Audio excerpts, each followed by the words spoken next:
in the latest episode may have brought Matt to the Avengers. Welcome to Stats In.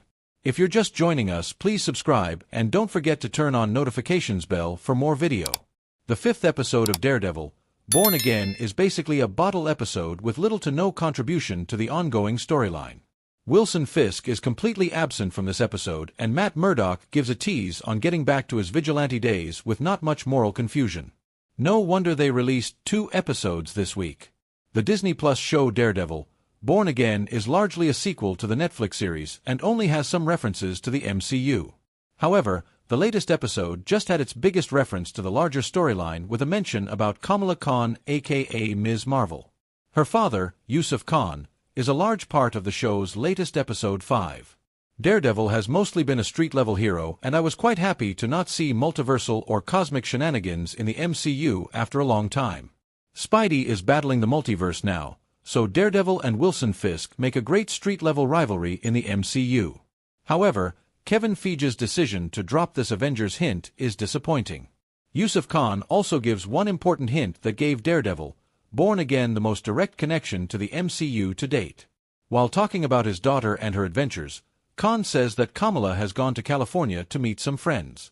While it may just be a throwaway line, we know nothing happens in the MCU without meaning.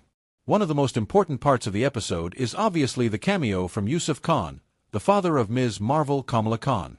Mohan Kapoor reprises his role from the Disney Plus series and directly references his daughter. He also displays the Funko Pop doll of Ms. Marvel on his desk, and even inadvertently becomes a major support for Matt during the robbery. The reference to the Young Avengers, which seems to be the plan for the MCU moving forward, after probably Avengers, Doomsday and Secret Wars, might just be the show's way of confirming that Daredevil perhaps joins the Young Avengers team. That is, of course, if he takes up Khan's offer to go for dinner and eat delicious parathas. The last time we saw Kamala Khan was in the disastrous The Marvels. She met with Nick Fury and formed a band of young heroes to stop the oncoming threats.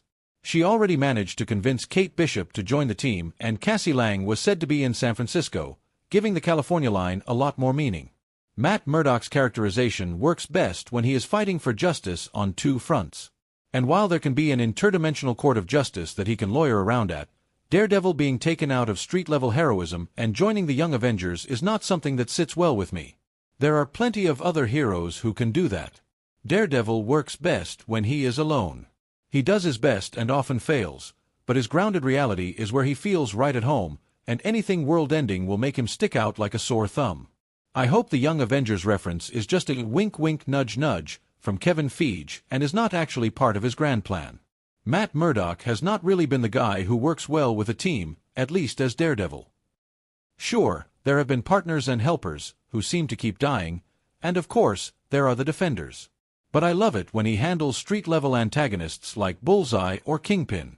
But the latest episode and its implications might just ruin that. The Marvel Cinematic Universe has always been about the cosmic and larger-than-life threats. Most major heroes, including traditionally street-level heroes, are involved in multiversal and interstellar threats. Even Kamala Khan joined the Marvels and is now bringing the Young Avengers together. Kevin Feige made the bold call to cast Robert Downey Jr. as Dr. Doom, a decision that changed the MCU's future. Welcome to Stats In. If you're just joining us, please subscribe and don't forget to turn on notifications bell for more video. Jonathan Majors was on the rise of Hollywood stardom when one controversy completely derailed his acting career as well as his Marvel dream. The actor was all set to play Kong the Conqueror in the then-titled Avengers, The Kong Dynasty. But after he was accused of some serious charges by a former girlfriend, Disney and Marvel pulled the plug on his character. After this, the Kong Dynasty became Avengers, Doomsday, and Robert Downey Jr. was brought in as Dr. Doom to lead the project. Joe and Anthony Russo have played a huge role in transforming the Marvel Cinematic Universe with their bold creative vision. They directed some of the most intriguing and biggest masterpieces out there, such as Avengers, Infinity Wars and Avengers, Endgame. But when it came to one of the most important casting decisions of the year, one that kept Jonathan Majors out of the MCU, wasn't theirs. Now, the creative minds behind this movie, Joe and Anthony Russo, have detailed that the entire decision to cast Downey Jr. was not theirs at all. It was, in fact, Marvel president Kevin Feige who made the final call on the casting.